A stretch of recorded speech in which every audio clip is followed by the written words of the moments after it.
Good evening, ladies and gentlemen. I am so pleased that I am back here on a Sunday evening. It's unbelievable the amount of people who are lining up to be my guests. It's as if like I've got all my opposition people that I'm lining up and I'm firing squad. It gives me great pleasure to introduce you to this, comic that I have known for well over, I would say 11, 12 years. 12 years. I have known Nabil Abdul Rashid for at least 12 years. And I'm trying to remember how we met. Maybe he can remember. Yes, I remember. There was a gig somewhere in South London. And this was before I became a military president. I was a civilian president. You know, say I have a history. And I was a civilian president. And it happened to be one, I can't remember who did the gig. It was a black gig. And I saw this big black man. Looked really scary, like a bouncer. And there was Nabil, there was Latif Lovejoy, and yes, and I just saw this guy, and he was so, I even tried to say hello or anything, just looked at me like, who the hell are you? You know, that kind of thing. That must have been Latif, not me, man. No. And, and we kept in touch ever since. We've, at times we do gigs together, at times we talk. But look, he's my brother. He is my brother for a number of reasons. One, I am just so pleased, and I genuinely mean it, pleased with his recent success. Nabil Abdul Rashid, BGT finalist. People have to remind me that he didn't actually win the competition, because every time I see him, I actually think he actually won. Look, I was so pleased. I sat down with my wife while we were watching him on BGT final. So, with no further ado, I'm sure he's well known. He's a great comic. I want to get to understand Nabil, because we've never really had, we do some banter jokes and we talk, but I genuinely want to understand. I know his father is a retired medical doctor. I know he's from Nigeria, northern Nigeria, and it's very unusual, certainly during my generation, for you to wake up one morning and say that you want to be a comedian. Privately educated. I would have thought that he would have been a doctor or lawyer or, something professional. Why comedian? Comedian. Comedian in Nigeria. I can hear the Nigerian father. You got just why? Why? I said, are you on drugs? Why? So I want to delve into that because why? Let's start with that, Nabil. Why stand-up comedy? So I've sat down recently and I've been trying to retrace a lot of stuff about my childhood and whatnot. And my earliest and oldest memory from childhood was watching stand-up comedy videos of Richard Pryor and what can be that guy named? I'm sorry, what's that guy's name? Rowan Atkinson. He had a one-man show, Our Special. Mm-hmm. We had both on VHS, and we had Eddie Murphy's Delirious on VHS. And I remember watching them as a kid with my older brother, who was much older than me. Like, he'd be watching it and I was just in the room, and there was just something amazing. This was in Nigeria. There was something amazing and powerful of seeing these men on stage, commanding these audiences and talking about real stuff, like real personal, social issues, political stuff, but they weren't like politicians, because they were having fun with it. There was just something that drew me to that. And, I've always been a natural performer since I was a kid. But it never occurred to me that I could become a stand-up comic, because even the basket mouth and people like that only really started coming into the forefront later in my life when I was a teenager. And even as a teenager, in secondary school, like, I was a star basketball player. I was on the debate team, and my style of debating was funny. Right, I used to mock my opponent's points, and so it sounds like I was training from there. And like, also, I wouldn't say class clown. I was a bit of a bad boy. Like, I was intelligent. I did well. I got good grades, but I got bored. Like if you were a teacher that I didn't like, I would find ways to disrupt your class so you would kick me out, right? So, and I was really good at imitating my teachers. I had a knack for impressions. And as you know, Nigeria is a tribal country. So Hausa, Igbo, Yoruba, Fulani, Bibio, Efik, Ijo, all these different tribes. So all the teachers had different accents and different mannerisms, and they all came from different, because like, private school, even in Nigeria, we had foreign teachers as well. Like in primary school, even we had teachers from all over the world. So I was exposed to all these cultures from early. Like I remember being the only black kid in my class in Nigeria in primary school as a student. Wow. I remember that. Aisha Muhammad International School, everybody was from Holland, Israel, America, Portugal, like that. So I was constantly surrounded by different voices and different accents and different things. So it was just something that all of this stuff was like a training ground for comedy. And also, you see, like my house was deeply political. Political banter was something that we were exposed to from a young age, because my dad used to read a lot of political cartoons in the newspapers like Guardian and Punch in Nigeria, and my dad he studied medicine in the Soviet Union in Russia. So we were always exposed to all these political ideas and almost this Marxist disposition of challenging authority. And growing up, I grew up in Sani Abacha's regime in northern Nigeria. I grew up around that time. Most of my friends, their parents were military personnel during the regime, the military rule of Nigeria. So there was a lot of conversation around politics and challenging rulers through entertainment, even if it was on a low level when I was growing up. And all of this stuff kind of was the training ground to form the mind that I have now about comedy. Even like I remember writing jokes that I would use to annoy teachers the next day in school.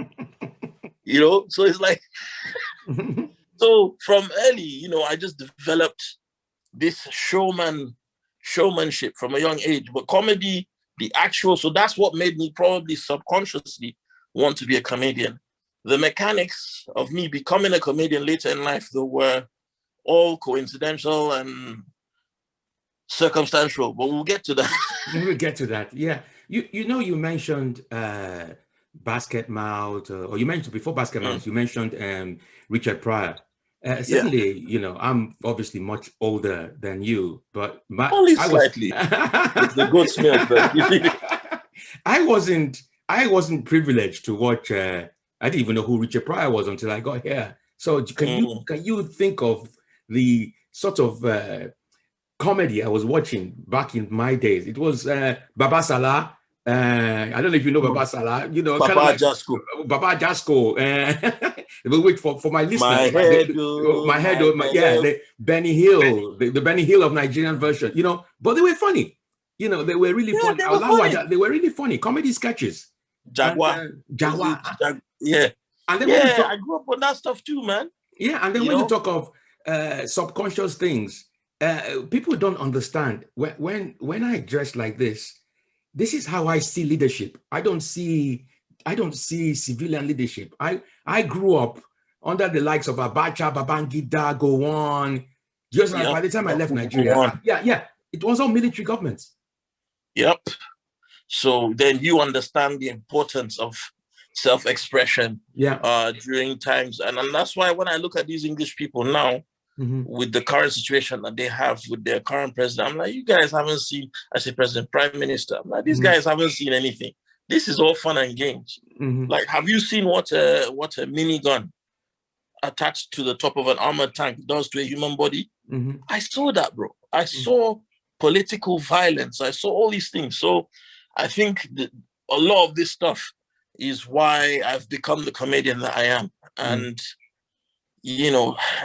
again, I don't want, I'll get into my mentality and all that stuff. Yeah, philosophy. Yeah. I want to know how your parents felt when you told them you wanted, because you obviously have a degree.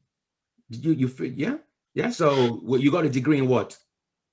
I've got one in psychology and one in drama and applied theater. Okay, and after that, you just decided to do stand-up comedy. Well, yeah, and focus on that. What did your father say? I mean, So you have to understand that when I first came to the UK, I was a teenager, and I was a troubled teenager. You know, I came here like this is a problem. A lot of Nigerians send their kids to England and don't think about the neighborhood they're sending them to or the people that they're going to go and live with. And, you know, let's just say I was in a situation where it's either you become a wolf or you become a sheep. And you know me well, so you can imagine the choice I chose, especially then as a young man with nothing to lose as a teenager. So I got into a bit of trouble when I was younger, you know, without getting into specifics. I don't think I was a bad boy, but, so, you know, I was around a bad crowd. And, you know, I did what I felt I had to do to not be a victim in the surroundings that I was in. So here I was, this privately schooled doctor's son, but like I was doing, as we say over here, I was doing a madness. I was doing bits. I was out on the streets.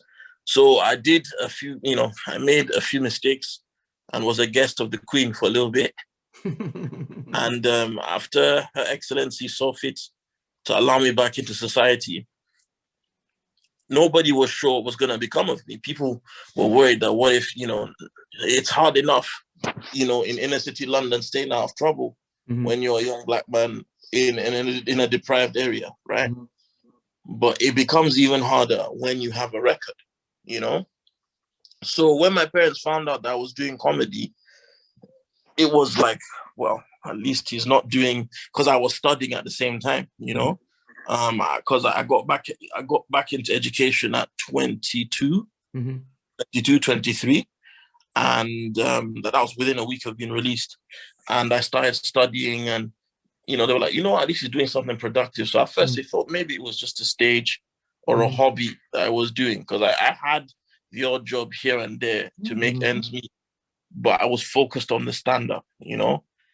And then over time, because like, even though now people are seeing overnight success, you know, and I know that over the course of the last 11, 12 years, there have been many successes.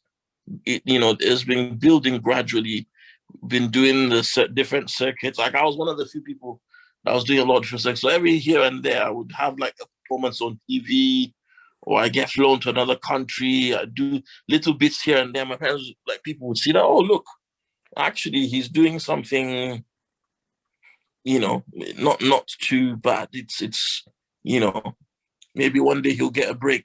And that's kind of the mentality that my family took, because my family are reasonably liberal, you know. So they're like, you know what, he's doing something. And then I got married about 11 years ago, 10, 11 years now we've been married. So it's like, on one hand, you've got the epitome of stability. He's a married man, he's starting a family. But he does what for a living? But because I've always been a character, my parents and family in general just thought, you know what? Leave him to his devices. As long as he's not getting himself into trouble or doing anything bad, if this is what he needs to do to stay grounded, let him do it. And that's the approach that my family took to everything. They had no choice. So in a way, they've been supportive. Yeah, in a way. I mean, now they're very supportive, but they're very supportive, nigga. But like, you know, okay, it's one of those things where even within the circuit, you know, there are comedians that always had respect, but now I'm respected. You know, like Grandmaster, huh? Yeah, I am the Grandmaster. And like, human beings, whether we like to admit it or not, are very results-based creatures. So, for example, I could write a fantastic joke, right? And you think, oh, that joke's really good. But if I do it 10 times and nobody laughs, it's not a great joke anymore, no matter how well written it is. Whereas I could have a stupid joke that kills in every room. You'd be like, wow, that bit was genius. Even if the joke itself doesn't make sense, eventually we'll just convince ourselves, oh. So now there's people who rewrite how they understand my career in their heads. So like when I was doing these gigs, even when I was doing really well, providing for my family and all this kind of stuff, was when is he gonna leave that comedy stuff alone? Mm-hmm. And then now that like, oh, well, I'm on TV, I'm doing all this stuff. You see, I always knew. I always knew there was something special about that. You're always very, like, you'll be surprised how many of these fucking black promoters from the comedy circuit now, like, yeah, obviously the Bill's been doing his thing from day. Nah, suck your mom. You never used to book me. You never used to book me. Same thing with promoters on the mainstream circuit. You know, oh yeah, we always thought there was something there. There was just something. But I think now he's really stepped in and found his voice. No, I didn't find my voice. I found opportunity. That's all it is. You know, I'm a Nigerian. We're a very dominant, very talented group of people. You know, we are a very, very, very talented group of people in anything that we do. But what we lack is opportunity. You know? So BGT happened. How have you found success? How are you, and you're touching on some of it now. How has it been since you won BGT? Oh no, not win BGT, but you know what I mean. It's in my head that you won it, and I have a lot of people look at me like I won it, which is yeah, exactly. But because I can't remember, I honestly can't remember the other contestants. I genuinely can't remember. But that is another story. But how are you finding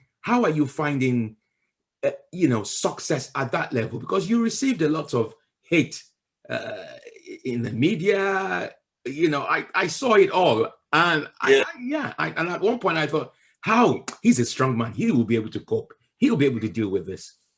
Yeah, I'll tell you. So I was prepared for the hate. In fact, I calculated. So we really have to really analyze the BGT thing for you to understand my perspective on it. In that, I went in with a plan and I executed, because I knew the chances of me winning slim. The chances of getting a golden buzzer are, on paper, slim. But I have supreme confidence in what I can do. I know what my limitations are, and I know what I can do around them. And it's always been about timing. I always knew that as long as all things are equal and I'm given a platform, even if the mainstream thinks that what I do does not work, I will show them that it does. And from my audition to my semi-final to my final, I thought to myself, look, there are things I could have. Some people say, oh, if you had not done this and that, you would have won. But if I had won by altering who I am, then it's not me who's won, because there's been many people who've been on Britain's Got Talent. And like, for example, Robert White, who's a brilliant comic, but he did like material that was very clean cut on BGT, but his stuff outside of that is very filthy. So it did not work for him. So he lost a fan base. Whereas I went on and I turned the whole thing on its head, and overnight finally getting some of the credit and exposure that I've worked so hard for, that I deserve, right? So now I'm in a situation where, okay, I didn't win, but the opportunities that are coming to me, like, I don't even talk about them openly. A lot of people like to talk about things. I want people to see when these things happen. And it's great. It's a relief, because it shows that I was right all these years. Every time, I hope every agent I ever wrote to that didn't sign me sees this and thinks, oh, shit. I hope, that people send me messages, oh, this comedy club is closing down. And I check, and it's a comedy club that never let me play there. I'm like, oh, good. I'm here after them. I'm being honest with you. So it's like, a lot of people who genuinely have believed in me, I'm happy that they've seen this happen. And for the people who doubted, for the people who were disrespectful, because this, I don't forgive and I don't forget. I remember everybody who was good to me, and I remember everyone who's ever been disrespectful. Because the currency you pay to be on earth is the respect you give others. And, as you said, when you met me, I'm a very guarded person. So that comes from, my experiences with people in this life generally. And you find that, like, there's people out there that in the beginning were in a position to help and didn't. And now all of a sudden they want to be my friend. And I'm like, but aren't you, you know? And I believe in persistence. So like, I'll give you an example. I remember Lateef Lovejoy, remember this because he was in the car. He was sitting in the back seat. So was Wayne D.B. Rollins. And there was a comedy promoter called Richard Naila. I don't know. The guy called Richard. Huh? Never heard of him. Never heard of him. Exactly. I'll show you why that's ironic. We were in this car, started telling me Richard Naila, he used to manage a comedian called Wayne D.B. Rollins. And Richard Naila was telling me how, oh, I should change my name. Or I should shorten my name. And I'm like, no, like, you don't tell me. He's a Caribbean man. Okay. Obviously, he has the privilege of having a white presenting name, Richard Naila, right? And I told him, my name means something. And there is a power in that name. When my name is written in big lights, people who have names like mine will see it and be inspired to do whatever it is that they are doing, which is happening now. Definitely. And the guy either, oh, you know, that I should change it. I should think of a nickname like Nabs or something stupid. Nabs. I remember Lateef Lovejoy, whose last name is not Lovejoy, right? Nigga, that ain't your name. I love him though, but like I only recounted while he was saying, no, Nabil, you should listen. He knows what he's talking about. I was like, no, I'm not changing my fucking name. And you know what? After that day, every time I saw him at a gig, I would smash it naturally. I would call a member of the audience and I would ask them, what's my name? And they would say, Nabil Abdul Rashid. I'm like, hey, Richard, you hear that? Because he would say, oh, people aren't going to remember it. Okay, now let's do a Google search of Nabil Abdul Rashid and one of Naila. Let's see what comes up. So there have been many people like this, you know, many people who would not like that. I remember so many different situations where like I'll go to a gig, a person won't pay me properly. Then you move on to like the mainstream circuit. There were so many situations where I would do a because people were like, oh, don't do BGT. It's not a fair competition. What competition in comedy is fair? How many times have we seen where people will compete and the best act won't win? Yeah. They'll give it to somebody else because they meet an agenda. They meet this, they meet that. So many times, I've been in so many competitions where I stormed the room. I was the best. And when the person who won got named, the audience booed. Or the audience like, what? And it just shows there's one competition. I remember Fumbi did a competition where he didn't win, but he was the audience favorite. Can you imagine that? The audience actually get to pick their winner and the judges pick theirs. In an art form that is based on making the audience laugh, the guy the audience found funniest was not the winner. But we know we know that even when you go to gigs and you storm it and the audience love you, it doesn't mean you're going to get rebooked. Doesn't mean you're going to get the call back. How many times? Look, do you know how hard? Do you know how long? You're just like me in that. You say you want the headline spot. First of all, you're lucky to even get 10. Then they tell you, oh, you can't open. Your set's a bit hard hitting to open. I'm like, okay, look, I remember telling a promoter who used to book me, I was like, look, give me the headline spot. Oh, you're not experienced enough to be the headline spot. I said, okay, I'm just going to keep making your headliners look stupid. And that's what I would do. It got to a point where headliners, I'm not going to name them, but they know who they are. They know who they are. These are people who were doing jonglers for 15 years, 20 years. When they heard that I'm on the bill, you would see they would get a bit scared. They get a bit shook up because anytime they came on after me, they would die. I've been on a tour. This is years ago, right? Well, when I say years, just like 3 years ago, I was on a tour with not one, but 2 comedians that were on television. And they had in their contract, that they don't want to go on after me. Wow. Negotiating the tour. We were doing a tour for a third party that was paying for everything. And they said, look, we're happy to meet all, but please, can you make sure that we don't go on after Nabil? Grandmaster. Watching this now that thinks that maybe I'm just being arrogant, turn up at a gig and follow me and see for yourself. Maybe not now, it might be hard, but this is even to comedians that have been going 25, 30 years. Most of them cannot follow me. It's a proven fact. So it's like I will turn up after smashing a gig and the headliner struggled, they still won't book me again. I remember going to a comedy club in Piccadilly Circus, a very big, well-known establishment. And I was meant to be a 10 spot on a day, it was during Christmas, on a day that they had to throw out 18 people from the audience because they were so drunk and unruly. The compere died, the opening act died, the middle act died. I went on and I smashed it. Then the headliner died. Did they call me back to give me a 20? No, they said they want to see me do another 10. Meanwhile, all their acts died. And that's the situation that many Black comedians have. From me to Kane Brown, there's so many Black comedians, you, the same thing. We will smash a room and the promoters will look for an excuse not to book you. You win a competition and then the person writing the reviews, what's that guy's name from Choto, Steve Bennett, wrote a review about me and completely slated me. I said that I didn't go over well. Meanwhile, I had the strongest set of anybody in the room. And the guy who won the competition, in fact, I'll say his name because he won't deny it, Ishan. After the competition, before the judges read their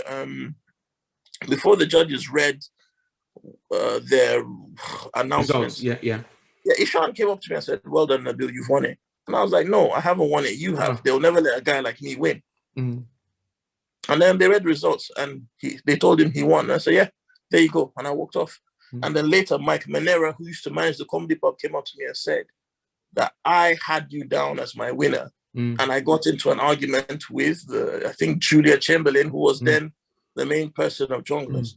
And she didn't want me to win because I was already playing highlights or Jongleurs or whatever the hell it was she was managing at the time. But it's like, it's not my fault if within a year or two I'm doing these gigs. It means I work hard. How are we going to be competing? We're doing a comedy competition and you want to penalize me for being too good. And also, she then later wrote a review about me, which was untrue. Like, it didn't portray what happened in the room. And then there were jokes that she did not get, that she thought I was talking about something that really happened instead of doing my gig. Meanwhile, the whole audience got to and laughed. And I'm like, furthermore, why are you even writing a review about me when you owe me money? Like, go manage your comedy club. Don't write reviews. So, like, this comedy thing, it's brutal, isn't when it? I say It's brutal. It's a brutal industry. It's brutal. And it's like, you know, when you come from the Black circuit, it toughens you a bit because obviously the way the Black circuit is designed, it will make you a good performer. It will make you courageous. It might not make you a good writer, might not make you very professional, you know, because there's no open mic. But what it does do is it gives you a kind of confidence. I came on stage when we Black comedians are confident. Look, you can still find the review on Choto. They describe me as brash. But Nick Helm can go on stage and call the audience cunts. And it's, cheeky, it's tongue in cheek. I come on stage smiling, what's going on? You're all right, okay, let's do it. Oh, Nabil's brash. They want to take the bass out of your voice. So is that what you described? What is that? Is that racism in the circuit? Or is it just prejudice? Or what is it? How would you describe it? Why is it much harder for Black performers to prove that they are funny? You know, think about it, right? From the perspective, most comedians in the UK are socially awkward white men who aren't particularly good looking. Comedy was the thing that made them cool because they couldn't become lawyers, they couldn't become doctors, they couldn't become singers, you know? So what do? They're socially awkward white guys who are most likely still, especially in the era we live in now, still from privileged, liberal, middle-class homes. So what do? They do comedy. Now, as a Black man, when you show up, they think, these guys already have boxing and basketball. What's this problem, right? And they don't like it. They don't like, you know, if you turn up and you're a bricklayer, that's fine. If you turn up and you're kicking a ball, that's okay. Even though they still fucking racially abuse you on the football pitch. But when it comes to comedy, look at the roots of English comedy and tell me that there's not race. Remember that many of the same people booking us now used to book Roy Chubby Brown. They used to book, what's the other guy? what's the other racist guy? Bernard Manning. Many of these venues used to book these guys. These guys used to go to Edinburgh. You know, all these places never had a problem with these people's comedy until after certain civil rights movements happened in the UK and there was outcry. Then all of a sudden, but it's many of the same producers, it's many of the same directors. I mean, things are changing now, but for the last, you know, for a good number of years, it was many of the same people who thought those guys were funny that were judging your comedy. So what does that tell you? And if you're an African, sorry, go on. Go on. If you're an African comedian, then there's a double issue, because when I first started, same was with you, Caribbeans dominated Black comedy. And most of the time, Africans were the butt of the joke. I was one of the few Africans that would come on there and didn't make fun of my own culture to fit in. I went on and I took on the Caribbean. I had things to say about them. And I talked about politics. I talked about social issues. I talked about history. I did intelligent comedy. I felt there was more to being Black than jollof rice and jerk chicken and our parents beating us. There's more to being Black than good food and bad parenting, you know? So how many times did you see this when you went to a Black gig? Yo, man, them, you know, when you're in the rave, yeah, and you're grinding on the girls, yeah, and you're drinking. I was like, is that all? You see like 5 of these guys go on stage doing the same thing. So it's like I was an outside on the Black circuit and I was an outside on the mainstream. You know, so Britain's Got Talent, I'm rounding up to your question before you ask your next. Britain's Got Talent, that exposure it gave me, that moment, from that moment I got the golden buzzer. I knew that things had changed for good. I knew that, look, even if I don't win, this exposure, I can use it for something. And that's how it all began for me. It's a lonely place because you can't talk to everybody about the things you've got coming up because you don't know who's happy for you and who wants to see your downfall. But at the same time, man, it's so sweet. It's so sweet, especially because if I didn't do it before lockdown, like, what would I be doing now? Oh man, you know, I was talking to someone earlier on, not necessarily in terms of comedy, just in terms of the lockdown.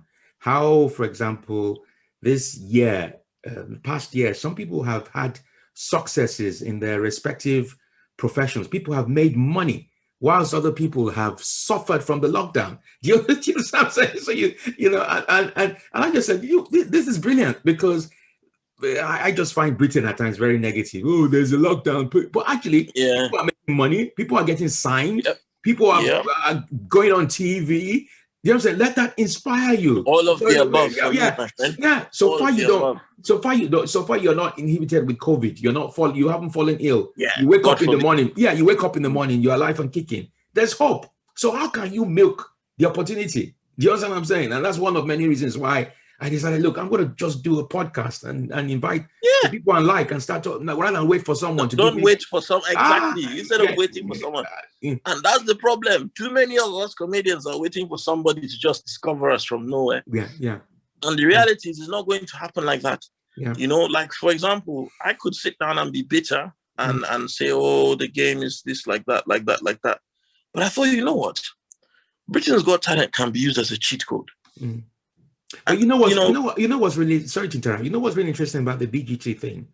Many years ago, when they started introducing comedians, a lot of comedians basically said, nah, I'm not gonna do it. I'm not gonna compete with a dog. I'm not competing with a dancer. I'm not competing. It's almost like when the lockdown happened and then Zoom came into the scene. People were saying, oh no, I'm not doing Zoom. Now, Zoom has changed the landscape of comedy. Even when live comedy comes back, Zoom will still be in existence. People are earning thousands of pounds in a day. People are earning thousands of pounds in a day doing Zoom gigs. And these guys are sitting down on forums like Comedy Collective, chatting shit. It's like, you know, I remember that thread that you started where you put up my BGT thing, and then people start looking for it. It's like, oh, it's rigged. I know somebody who knows. It wasn't rigged. These people can never name the person they know. who was given or guaranteed a place in the final. They're just looking for excuses not to do it. Because like they told me to do this and this and this and this joke. If you are talented and you believe in what you do, then you should have the confidence to say, no, I'm doing this. Yeah. You know? So like all these guys think about this, right? Edinburgh, the festival isn't just comedy. There is no difference between Edinburgh and Britain's Got Talent. Absolutely none. There are dancing dogs in Edinburgh. There are people who strip in Edinburgh. There are people with 95% of comedy shows in Edinburgh are sub stories where they discover themselves at the end. It's all, the only difference is BGT doesn't cost you £10,000. Yeah. You don't need to send out somebody to fly for you or pay extortionate amounts of rent for some dilapidated flat somewhere in Scotland. You don't have to do all of that. And you have higher chances of being seen by TV producers and becoming a household name on BGT than you do doing Edinburgh. Because people go to Edinburgh to watch specific acts. The producers already know who they want to go and see because those people have been making noise all year. Yeah. This some open micer who's only been going for 9 months thinks that they're shit comedy that they're going to go and do. You know, they're terrible one-liners or whatever crap comedy they've been doing for 9 months, can't even write a proper joke. They think that they're just going to go to some empty bar somewhere in Glasgow, and out of hundreds of people, thousands of people, some hungover, maybe severely depressed, critic is going to see them and say something nice about them. And then the BBC, Netflix, NBC will all just... Did you see how insane that sounds? Yeah. So these people who say, oh, they would never do Britain's Got Talent, they shouldn't go to Edinburgh because it's worse. Yeah, definitely. By their logic. Yeah. Because you're competing. There's people who do Edinburgh shows and it's like they come up with more and more bizarre ideas every day. They'll do it naked, upside down, facing away from they look for all these things to circumvent being funny as a stand-up. And then here's another thing. Why is it comedians saying, oh, I'm not going to compete against a dog? This year that I did BGT, I had the dancer saying, oh, no, I have to compete against a comedian. I was backstage. They had props. They had dogs. They had background dancers. But when I turned up, even at the semi-final, I had everybody shook. Everybody was scared that they had to go up against me.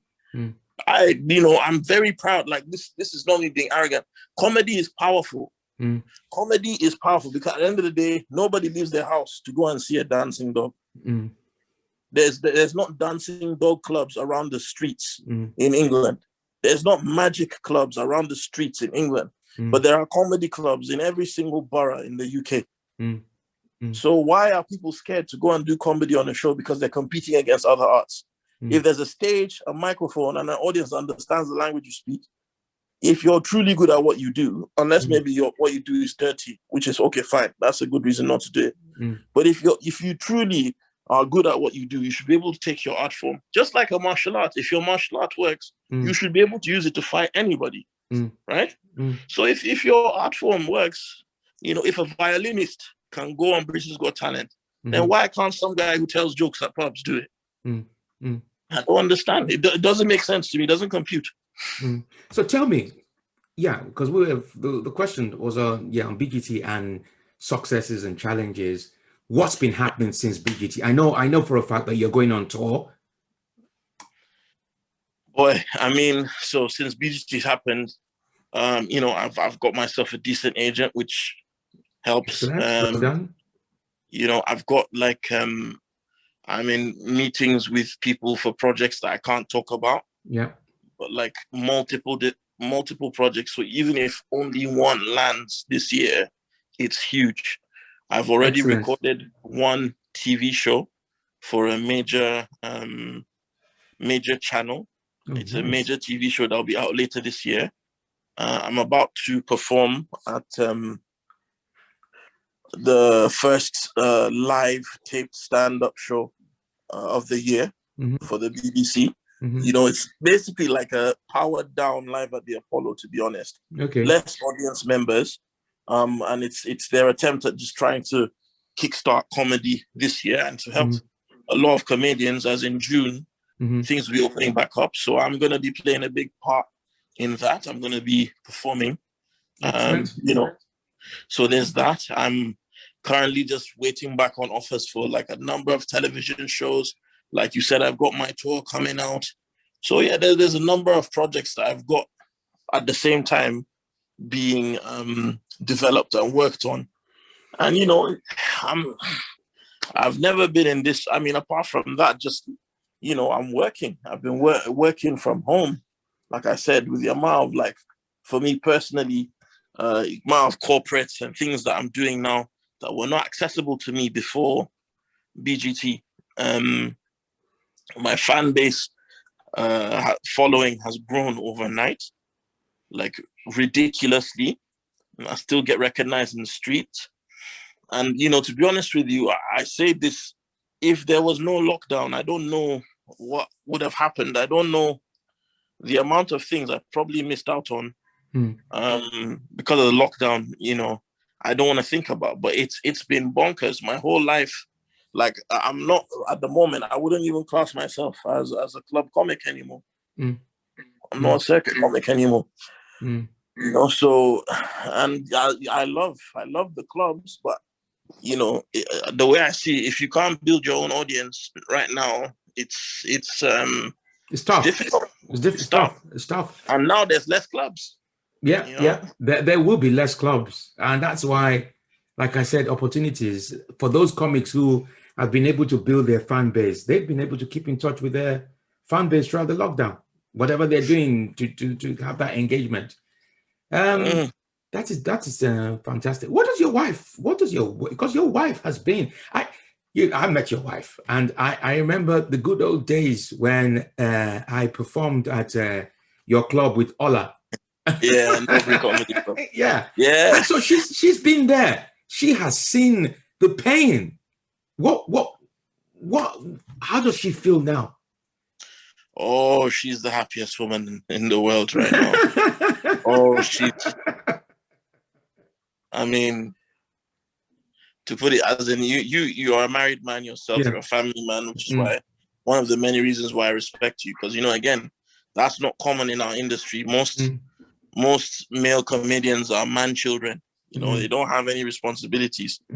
So, you know what, you know what I mean? When my wife has always been proud of my work. She's always been proud of stand-up. But like now it's on a different level. And I mean, right now, people will not understand what I'm saying, but in a couple of weeks, they will. And, you know, it's just a very nice feeling, you know, because like you said, my wife is the proper wife story. My wife was there at the start when, you know, man will get a bus to some long, ridiculous place, middle of the night to perform and come back. And, you know, me and my wife were at uni, you know, so she's seen the whole grind and me developing as a man and so on. And she's had my back since then. From, you know, even things like the issues that we go through on the circuit with promoters, with other comedians. She's been there when competitions that I had won, you know, did not go, you know, I wasn't given victory. She's seen the disappointment in my face when I've emailed agents and they don't respond.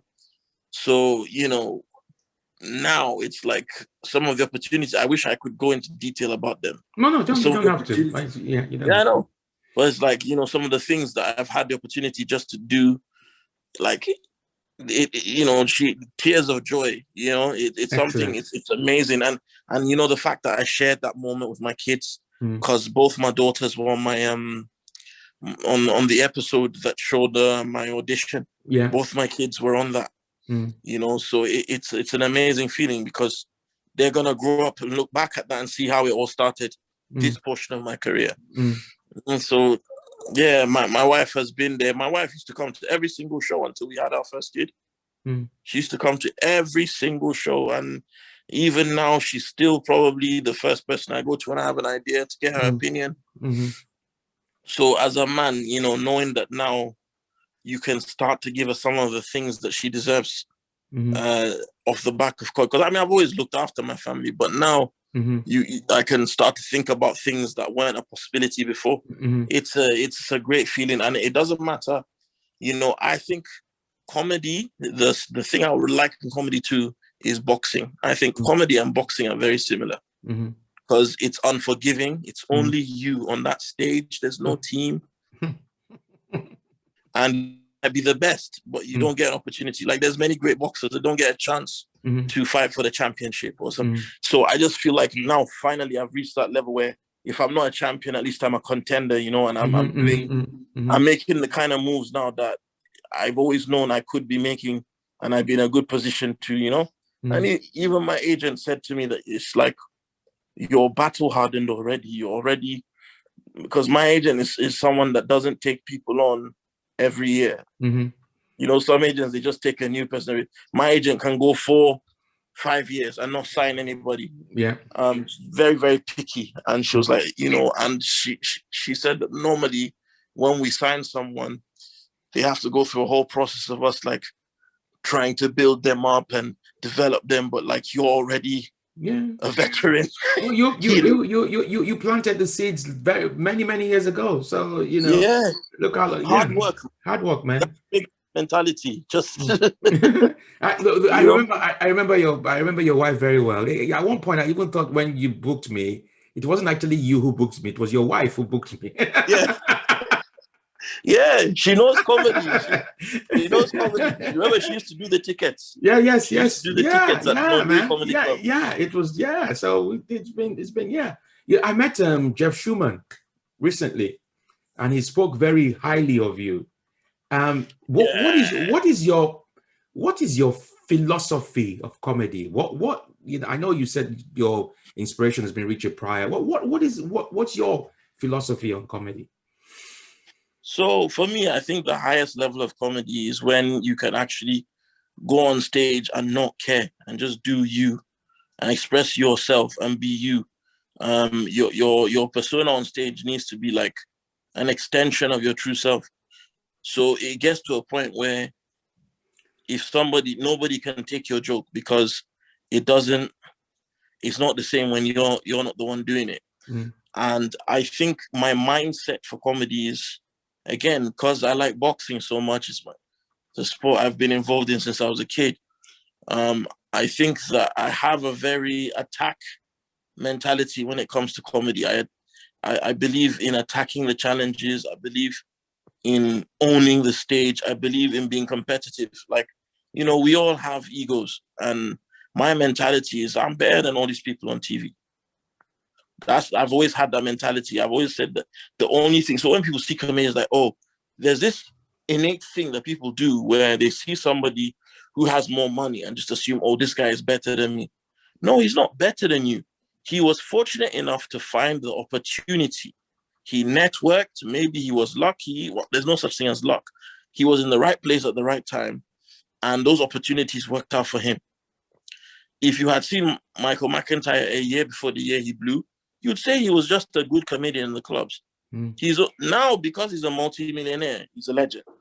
I'm not saying he's not good at what he does, but people's mentality, and that's the frustrating thing about comedy. When you tell a civilian that you do stand-up, they're like, oh, you're a professional. They always ask, oh, is that how you pay your bills? And they're shocked. They're shocked. If you're not on TV, then it's basically saying if you're not, basically implying that if you're not on TV, you can't be very good. You know, so it's a comedy thing. It's nice to finally have that. Yeah, well, I am on TV, bitch. You know, it's not all the time, but it's nice to finally achieve some. You know, when you love something. So my mentality has always been, I'm just as good. All I need to do is work hard and be consistent. It's always been competitive. So, like, for example, some comedians, when a certain comedian is on before them, they start to get worried. No, I see that as a challenge. I like it when the guy that was on before me smashes, because I'm like, oh, now I have to go on and do better than that. Yeah, definitely. And that's the mentality I have. I see it as a challenge. You know, whereas I found, you know, a lot of comics these days, this Instagram generation, They can't handle challenges. They don't like it. They can't handle being in an environment that they can't control or edit or manipulate. So I think, my mentality for comedy, my philosophy is work hard, understand yourself, understand your limitations, and test them. Get out of your comfort zone. Yeah. And also Nabil Abdul Rashid is the best. Oh, you want that to remember?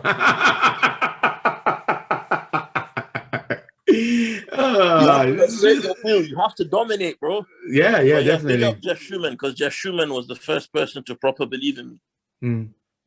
No, he spoke really highly of you. You should try, and when you have time, try and listen to the podcast. He spoke about I did about Dame Baptiste, Ora Styler, quite a number of black these are all my friends or people that I came up with. So good. There was something about that era of comedy that just people are just catching up with it now. But what I like is that the people who are true to the game, the people who stuck around, the people who actually loved comedy and worked hard, they're all starting to get their due now. Babatunde is on TV. The Ori Stylers, the Dame Baptiste, even Slim. Eventually, if you work hard, you pay your dues, you'll get there. And I remember, I was watching an interview with Jeff, and I remember something that really struck a chord with me, because there's very few comics that I've looked up to and that have really been that mentor figure for me. Jeff is one of them. I remember someone gave me his number and I called him. And this was after I did my first ever gig, which went badly. I did a second gig, which was Kojo's Comedy Fun House. That went well. And then somebody gave me a choice of 2 phone numbers. One was John Simits and the other was Jeff Schumann. They gave me both numbers. It was, they gave me both numbers. I chose to call Jeff first. When I called Jeff on the phone, you know how he's very blunt. All right, I'll book you. If I like you, I'll book you again. If I don't, I won't. The typical Jeff nonchalant. He booked me. He come down, Albertine's Wine Bar, Richard Blackwood's headlining.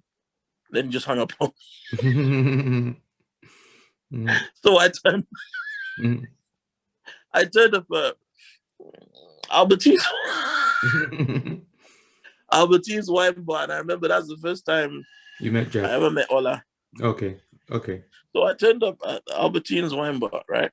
And I remember I was meant to do 5 minutes and I did 32, right? And it was in this Caribbean wine bar in Lewisham, right? Yeah. And there's all these like Jamaicans and shit. They're rolling on the floor laughing. Bombo clock, the boy funny, I remember being backstage with Ola before the show started. And I remember like Wayne Dibby Rollins walked into the dressing room, and I'd never seen him before. I didn't know who he was. So this guy sits down, again, proper like yard man, like Jamaican. Yo, me telling you something, about this industry, car. Can't left man fi fuck with you, Yo, big man, pass me that bra. I'm like, wait, what? What the fuck? What? Yo. Slide over the lipstick, yeah, so. And he starts putting lipstick on his mouth. I'm like, what? Yo. And me hand over the panty liner, man. And then the guy starts putting on the panty liners, mini skirt. Me and Ola were just looking at this guy like, Mugbe, is this what can do to somebody? Put the wig on.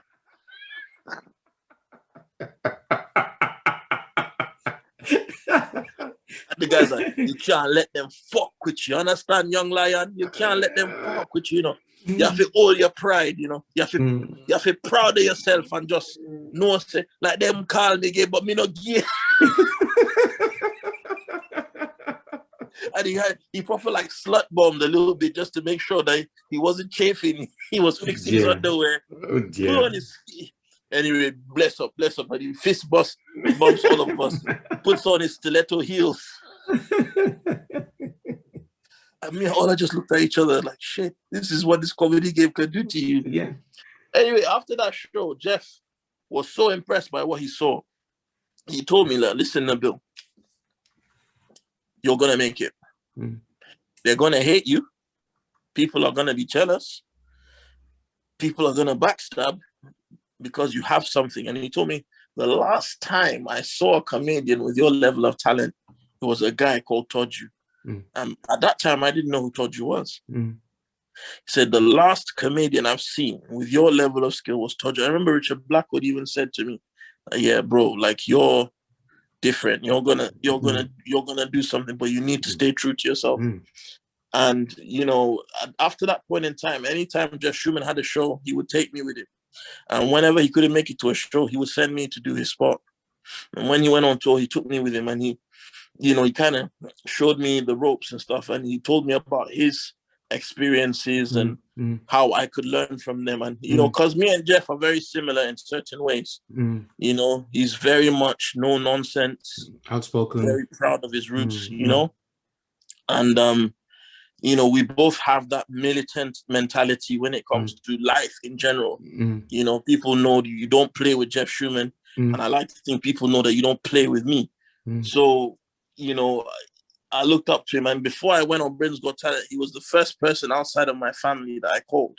And I asked him, Jeff, do you think I should do this? And he said, Nabil, there's no stage, this country or abroad, that you cannot own. You are amazing at what you do, and you're going to smash Britain's Got Talent. And that's it. I said, okay, if Jeff says that it's all right for me to do, you can do it. I'll do it. Yes, sir. And, you know, he introduced me to John Simmet. John Simmet gave me my first ever international gig. Shout out to John Simmet.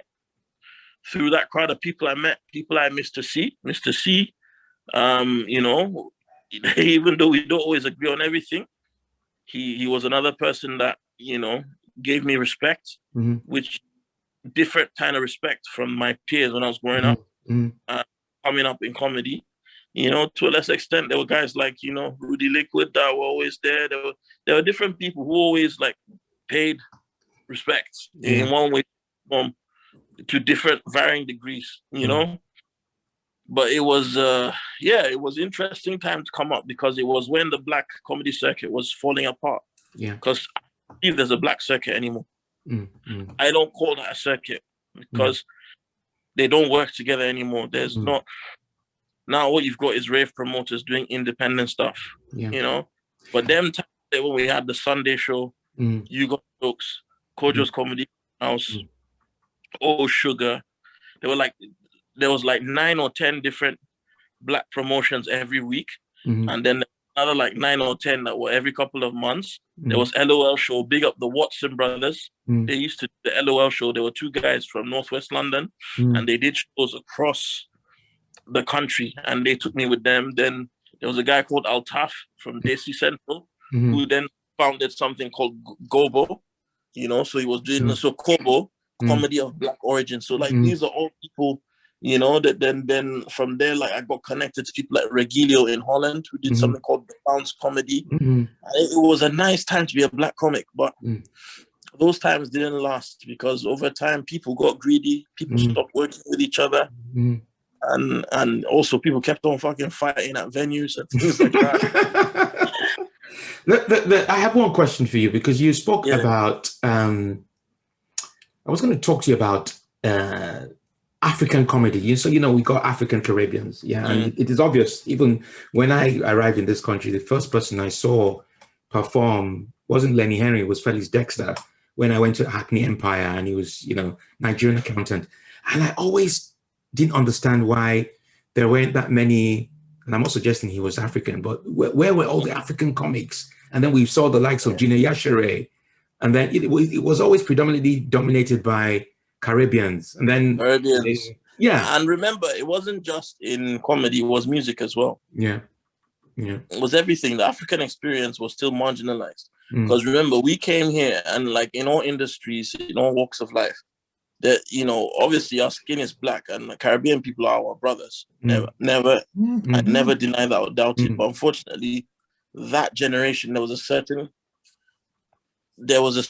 ignorance. There was a certain backwardsness about, and I don't want to call it rivalry, but ignorance about in the culture, where even in schools, I can't count how many times I had to punch up Jamaicans in college because of the stuff they would say about, My phone is dying. I can't count how many like times we get into fist fights in college and stuff, you know, with Caribbean students that had shit to say about Africans because they were led to believe that they were superior to Africans. Because like obviously we're very different. Our names most of us don't have English names. So they would have names that were readable and pronounceable to teachers. We didn't. So from there we get made fun of. Our food didn't have the same names, like at least their foods had names in English. Our food looked different, smelled different. We were different. So we were othered. And then also the African experience here in the UK, we weren't pushed. In Nigeria, arts are very big. But Nigerians who have come here to the UK, for the most part, initially, were more academics. So like what were making moves in terms of business, in terms of maybe getting certain types of jobs with TFL or different councils, we weren't heavily involved in entertainment because our parents thought that entertainment was something, our peers thought that entertainment wasn't something for us. They were like, no, you need to find something steady. And that makes sense because as immigrants coming here to the UK, remember, we came here after Jamaicans did and the other Caribbeans. We came here after they did. So they were already established. So the mentality was establish yourself first. And I think that kind of played off in us not making our music public and people not understanding our slang and our kind of comedy. And then you had all these kids being raised here in the UK who were not necessarily proud of who they were because their parents didn't teach them to be. Right? And it's only now from people trailblazing that all of a sudden it's different. Like our music now is more popular than Jamaican music. It is, you know, and it's always been good. It's just that we never got given the platform. Because culturally, we were very different. Even geographically, we're further away from England than Jamaica is. We're further away from America than Jamaica is and the other Caribbean islands. So like their culture had a direct influence on American culture, which had a direct influence on UK culture. You know, they have Irish last names, a lot of them. It was easier for them to blend in than it was for us. But once we got our foot through the door, as with all things, look, we start to take over. We start to do well because, as you know, Nigeria know they carry last. Nigerians, we have when a Nigerian decides to do something, we're good at it. As simple as that. When we decide to do something, because we're competitive people, we don't want to be the tail. We want to be the head. The head, You know, so go on. So with black comedy, the first comedian I saw perform live that made me think I want to do this was Eddie Caddy. Eddie Caddy at a show called The Jump Off. He came on. Why I liked him was he came on dancing to Makossa, Premier Gao, Magic System. He came on doing this traditional, you know, Francophone African dance. And he got the people worked up and he did comedy and he wasn't taking the piss out of his culture. He was taking pride in it, you know. And I was like, even though I don't do exactly what he does, I do something different. I make people proud in a more revolutionary way. I think my path to my kind of comedy is no different from Eddie Caddy's in terms of the principle behind it. That I want black people. First, I said Africans, but now black people and Muslims. I want the people to take pride in their identity and who they are. And I think comedy is a great vehicle to do that. And, you know, I feel like there's no Richard Pryors in the UK. There's no Chappelle's. I think this generation of black comedians will produce the Richard Pryor, will produce the Dave Chappelle, will produce the Chris Rock. But I think it was very important for Africans to come through. Because remember before, we were the butt of all the jokes. Africans have dry foot. Remember that WhatsApp group we were in? Yes. Oh, I couldn't survive it after a while.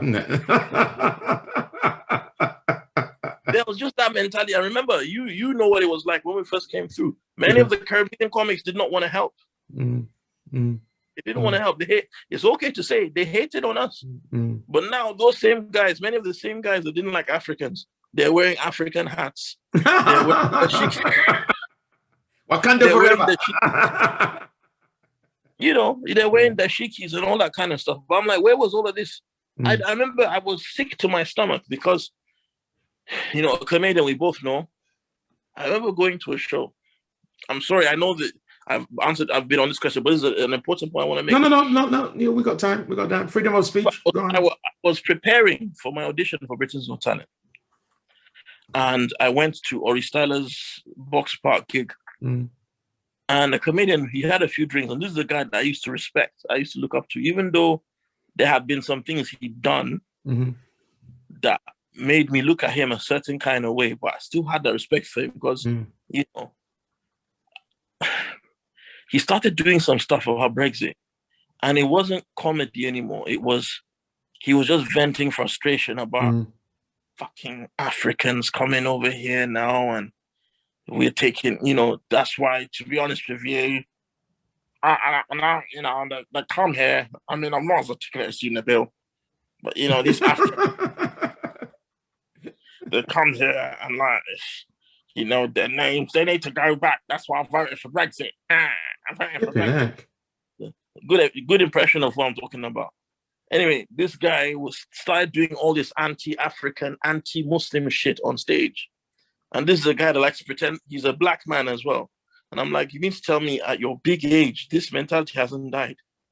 And then after that, he proceeded to do some really rapey stuff. Like there was a woman sitting in front. I remember looking at him and saying, "Oh, you're right there, darling. Yeah, you're right there.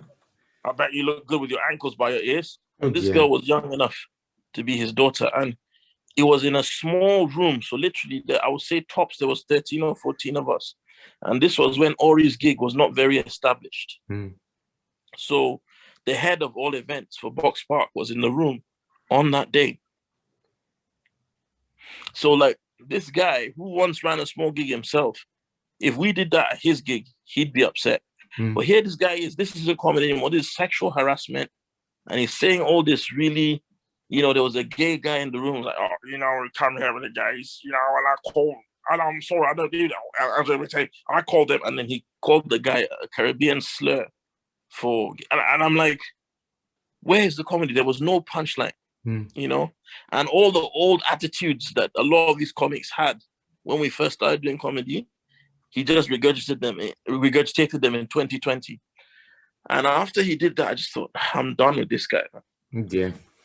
I'm done. And the thing is, I believe you've probably been in communication with this person too, and I've probably seen a similar kind of ignorance. And I just think, you know, these guys do this kind of stuff, and then tomorrow will complain that black people don't support each other. Yeah. Look, this has been fantastic. This is just half of your life, really, because you've broken the record, Grandmaster. Normally, the beauty of this podcast is art of conversation. Some people don't last more than 45 minutes. You've been going on for well over an hour, and like you saw, it's great. Do you still have more time to talk? Or yeah. Let's do this. Well, let's continue to do this. Where do you see yourself? Are you the Dave Chappelle of Britain? Are you the? Is that where you're aiming? You're not gonna get me to say that. I'll tell you if I ever make the same money. Yeah. Listen, what I'll say is this, right? Ambition is not a bad thing. And sometimes you just have to reach for the stars and take whoever comes. So no, I'm not saying that I am the Dave Chappelle or that I am the Richard Pryor. What I'm saying is I would like to try and do here what those guys did over there. I would like to try and talk about because I've noticed that here in England, they love to watch Dave Chappelle and talk about things Dave Chappelle is talking about. When a black man here in England does it, they get scared, you know? And that's like, I put my money where my mouth is. I went on mainstream television and you saw the kind of stuff I decided to talk about. And I proved there's an audience for it. And, you know, I hope that I can continue down that path and, you know, show people, like, make my own lane. I'm not here to be, I'm not here to be, you know, Lenny Henry was a legend in his day. I'm not here to be Lenny Henry. You know, he was non-threatening. Well, I'm not saying I want to be threatening, but I'm not going to compromise what I want to talk about for the sake of a commercial, a bit of commercial success. And where I'm different is, you know, like the things I represent are different. You know, I'm not on here talking about smoking weed, taking drugs. or sexual immorality or anything like that. But I am talking about our experiences in this country and in the world, because it's the last bastion of free speech. It's what we should be doing. No, you think Britain is ready? You think Britain is ready for you? Only one way to find out. From your tour, I suppose, because the BG, yeah. I mean, like I said, there's a lot of opportunities opening up this year for me, and there'll be a good testing ground for my belief in myself. And like I said, we don't all have to be trailblazers or whatever, but I don't believe in half measures. I want to really. I was a gigging comic. I was a circuit comedian for so many years. Yeah. Right. I want to try something else now. I'm mainstream now, or at least I'm about to be. I wanna attack that.